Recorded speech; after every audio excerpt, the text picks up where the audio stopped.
నిర్మల్ జిల్లా కలెక్టర్ కార్యాలయం ఎదుట దస్తూరాబాద్ మండలం రాంపూర్ మత్స్యకారులు ఆందోళన దిగారు. తమ గ్రామ పంచాయతీ పరిధిలో ఉన్న చింతమడుగులో దస్తూరాబాద్ మత్స్యకారులు చేపలు పడుతూ తమ పొట్ట కొడుతున్నారని ఆవేదన వ్యక్తం చేశారు.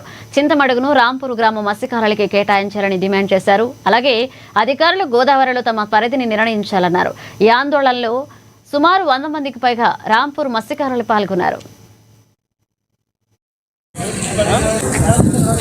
ఈ పరివాహక ప్రాంతంలో గోదావరి నదికి దగ్గర ఉన్నటువంటి గ్రామం మాది రాంపూర్ గ్రామం. మేము చేపల వేట జీవనాధారంగా మేము బతుకుతున్నటువంటి వాళ్ళం.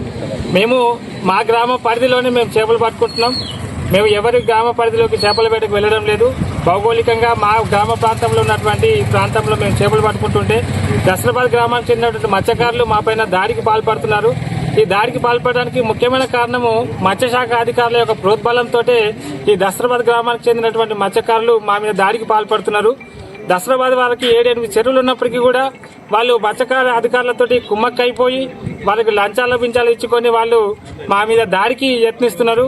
ఏ గ్రామ పరిధికి వెళ్లకుండా కేవలం మా గ్రామ పరిధికి మేము ఎక్కడైతే చేపలు పడుతున్నామో ఆ ప్రాంతానికి వచ్చి మా మీద ట్రాక్టర్ల మీద మందిని తీసుకొచ్చి మా మీద దాడికి పాల్పడుతున్నారు.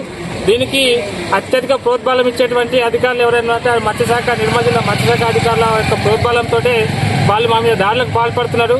లైసెన్సులు ఇచ్చే విషయంలో కూడా మాకు లైసెన్సులు ఇచ్చేటప్పుడు నిర్మల్ జిల్లా గోదావరి నది అని ఇవ్వడంతో దసరాబాద్ మత్స్యకారులు మాకు నిర్మల్ జిల్లా గోదావరి నది మీద పూర్తి అధికారాలు ఉన్నాయి, మీరు ఇక్కడ పడడానికి వీలేదు అన్నట్టుగా వాళ్ళు ప్రవర్తిస్తూ ఏదో రాజరిక పాలనలో ధనిక రాజ్యం బలహీన రాజ్యం మీద దండెత్తినట్టుగా మా మీదకి మత్స్యశాఖ అధికారులతో కుమ్మక్కైపోయి దసరాబాద్ మత్స్యకారులు మా మీద దండెత్తినట్టుగా వస్తున్నారు.